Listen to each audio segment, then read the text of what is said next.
اعوذ باللہ من الشیطان الرجیم بسم اللہ الرحمن الرحیم اللہم صلی علی محمد وعلی آل محمد۔ اللہ جل شانہ کا بے حساب کرم احسان اس ذات کا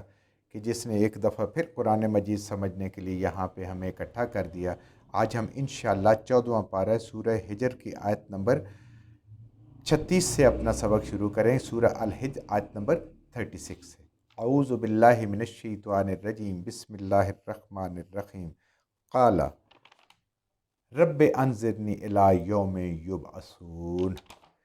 قصہ آدم و ابلیس ہم نے پچھلے سبق میں پڑھا تھا، وہی بات چل رہی ہے کہ اللہ تعالیٰ کا حکم نہ ماننے کی وجہ سے اللہ تعالیٰ نے اس کو کہا کہ تو مردود ہو گیا، لعنتی ہو گیا ہے، تو یہاں سے نکل جا اس عالم بالا سے، اور جو فرشتوں کے ساتھ تیرا ہے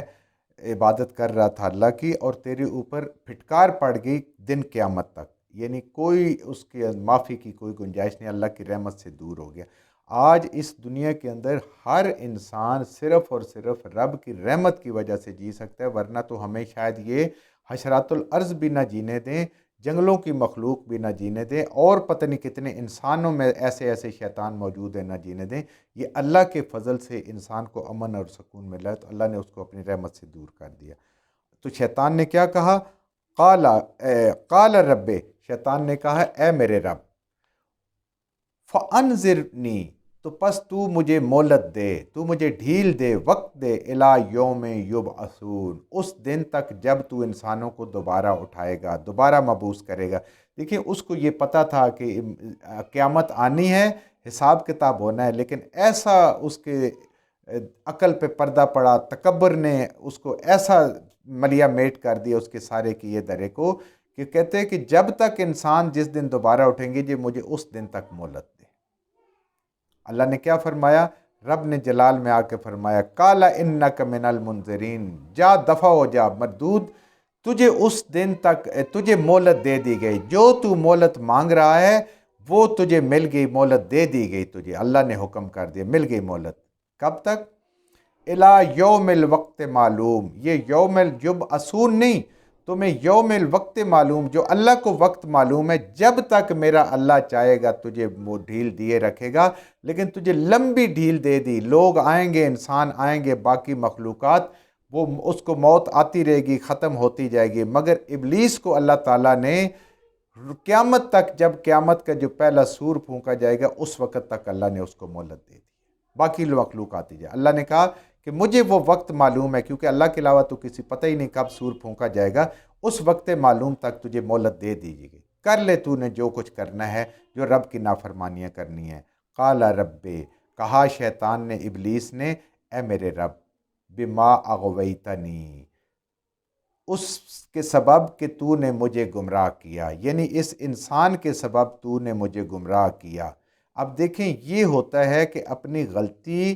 بجائے اس کی کہ خود مانے اور اس سے توبہ کرے، اپنی غلطی اللہ پر ڈال کر وہ یہ مطمئن ہوگا کہ میری غلطی تو نہیں ہے، نعوذ باللہ یہ اللہ تعالیٰ کی ہے کہ نہ انسان کو بناتے رب، اور نہ ہی مجھے سجدے کے لیے کہتے، اور نہ میں یہ راندہ درگاہ ہوتے، انہوں نے رب پہ ڈال دی ہے، اور یہ جواز ڈھونڈتا ہے۔ آج بھی اگر کسی بندے سے کوئی گناہ سرزد ہو جائے، غلطی ہو جائے، بجائے معافی مانگنے کے، اس کی تلافی کرنے کے، اگر وہ اس کا جواز ڈھونڈنا شروع کر دے گا تو یہ شیطانی کام ہے۔ تو شیطان نے بھی جواز ڈھونڈنا شروع کر دیا، اور اس جواز ڈھونڈنے کے لیے وہ اللہ کے بھی مقابلے پہ نعوذ باللہ اتر آیا۔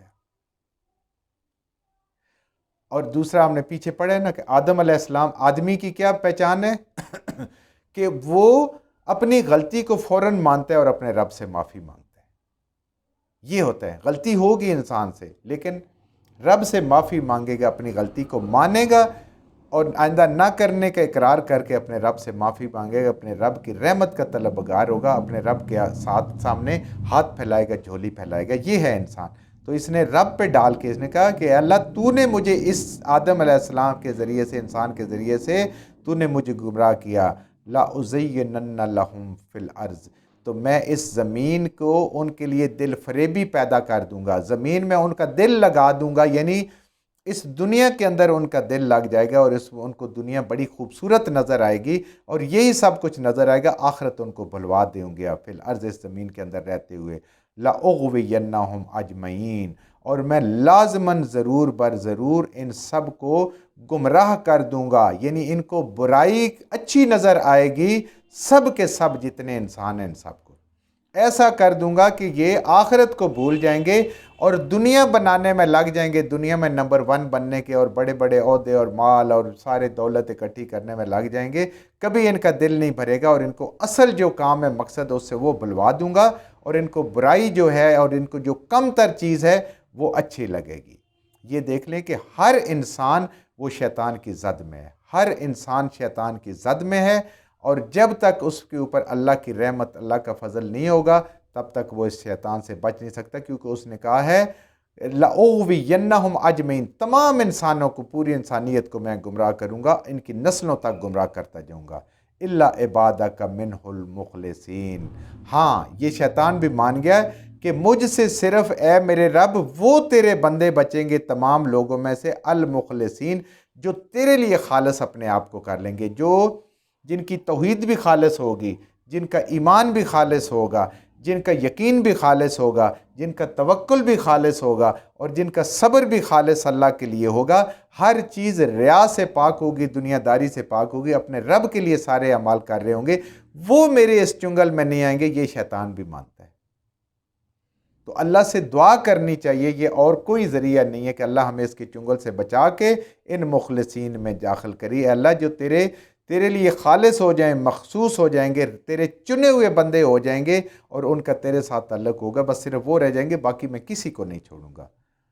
قالا، کہا، میرے رب نے جواب دیا، ھذا صراط علیہ مستقیم، اے انسان، شیطان کی تو زد میں ہے، تو شیطان پوری کوشش کر رہا ہے، مگر یہ قرآن ہے، قالا ھذا یہ میرا قرآن، یہ میرے نبی کی تعلیم، یہ میرے وحی، یہ ہے صراطن، یہ ہے وہ راستہ، الیہ مستقیم، جو سیدھا رب کے ساتھ جوڑتا ہے، یعنی یہ قرآن ہے جو رب کے ساتھ جڑنے کے راستے پہ انسان کو چلاتا ہے اور شیطان کے حملوں سے بچاتا ہے۔ اور آج ہم دیکھیں، ہماری بدقسمتی دیکھیں کہ ہم بھی، ہماری نسلیں بھی اسی قرآن سے دور ہیں جو رب سے جوڑنے والا ہے۔ اگر قرآن سے دور ہوا تو اللہ کہتے ہیں قال ھذا صراط علیہ مستقیم، جو قرآن سے دور ہو گئے وہ تو شیطان کا نوالا بن گیا۔ یہ ایک قرآن بچائے گئے، اس پہ عمل کر کے، اس کو سن کے، اس پہ سمجھ کے، اس کو اپنی زندگی میں لا کے سیدھا رب کی طرف لے جانے والا، سیدھی راہ پہ، راہ ہدایت پہ پہنچاتا ہے۔ اللہ کہتا ہے مجھ تک پہنچنا ہے تو اس قرآن کے ذریعے سے پہنچ سکتے ہو، شیطان سے بچنا ہے تو اس قرآن کے ذریعے سے بچ سکتے ہو۔ ان عبادی، بے شک میرے مومن بندے، لیس لک علیہم سلطان، ان پہ تیرا کوئی زور نہیں ہے۔ جو مجھ پہ ایمان لائے، جو میرے مومن بندے ہیں، ان پہ تیرا کوئی زور نہیں، تو کسی کو زبردستی نہیں کر سکتا۔ آج بھی ایسے ہی ہے، اگر کوئی نماز پڑھنا چاہے، نیکی کرنا چاہے، صدقہ خیرات، کوئی بھی کسی کی مدد کرنا چاہے، تو کبھی بھی شیطان کی یہ مجال نہیں ہے کہ وہ اس کا ہاتھ پکڑ لے اور اس کے پاؤں پکڑ لے اور اس کو نماز کے لیے مسجد نہ جانے دے، نہیں، اس کے اندر یہ چاند طاقت نہیں ہے۔ ہاں، وسوسہ، جیسے پیچھے ہم نے پڑھا تھا اپنے سبق میں، وسوسہ دل میں ڈالے گا، اب بندے کی مرضی ہے اس وسوسے پہ کام کرے یا رب کے حکم پہ کام کرے، جانا اس نے اپنی مرضی سے ہے، لیکن شیطان کی کوئی زور نہیں ہے کسی پہ۔ اور یہ قیامت ہے کہ اختیار کو اللہ نے اختیار نہیں دیا کہ زبردستی کسی کو روکے، نہیں، وہ دل میں وسوسہ ڈالے گا، گناہ کو مزین کر دے گا، اللہ کی نافرمانی کے 100 جواز اور دلیلیں اور نام دے کے انسان کو کہے گا تو نہ کر، تب بھی کوئی بات نہیں ہے۔ الا من اتبعک من الغاوین، مگر جس نے بھی پیروی کی تیری، وہ ہو گیا گمراہ، یعنی صراط مستقیم کا الٹ ہے غاوین، وہ سرکش ہو گیا جو تیرے پیچھے چلا، جس نے تیری بات مانی وہ سرکش ہو گیا، اللہ کا نافرمان ہو گیا۔ اور کیا ہوگا؟ ان جہنم لموعدہم اجمعین، اور ایسے سارے لوگ، بے شک پوری مخلوق کو جمع کر کے ان کو میں جہنم میں ڈال دوں گا، لازماً ان کے لیے جہنم کی وعید ہے۔ یعنی جو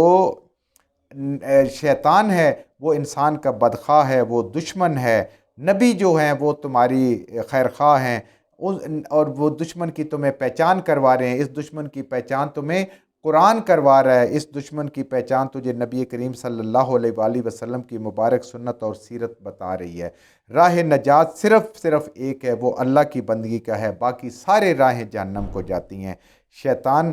ظاہری حیات اس دنیا سے انسانوں کو دھوکہ دے رہی ہے، یہ جو موجودہ زندگی ہے اس سے وہ دھوکہ دے کے انسانوں کو صراط مستقیم سے ہٹاتا ہے۔ اب اس سے دھوکہ نہ کھانا یہ انسان کا اصل کام ہے اور ذمہ داری۔ اگر کوئی دھوکہ کھا گیا تو وہ کل خود ذمہ دار ہوگا، ورنہ اللہ تعالیٰ نے پورے کا پورا انسانوں کے لیے بندوبست کر دیا ہدایت کا، انبیاء کو بھیج کے کتابوں کو، اور قرآن کو، چونکہ نبی کریم صلی اللہ علیہ وسلم اللہ کے آخری نبی تھے، اللہ نے قرآن کی خود حفاظت کا ذمہ لیا، جیسے ہم نے پیچھے پڑھا۔ یہ قرآن قیامت تک محفوظ ہے، کسی انسان کے پاس یہ جواز نہیں رہتا باقی ان سکے وہ شیطان کے پیچھے کیوں چلا، اس ہدایت کے ہوتے ہوئے بھی۔ جو کچھ ہم نے صحیح صحیح پڑھا اللہ ہمارے ذہنوں میں دلوں میں بٹھا دے، جہاں جہاں پڑھتے ہوئے بولتے ہیں ہم سے غلطی ہوگی اللہ میں معاف فرما دے، اور ان غلط باتوں کو ہمارے ذہنوں سے دلوں سے اللہ کی ذات نکال دے۔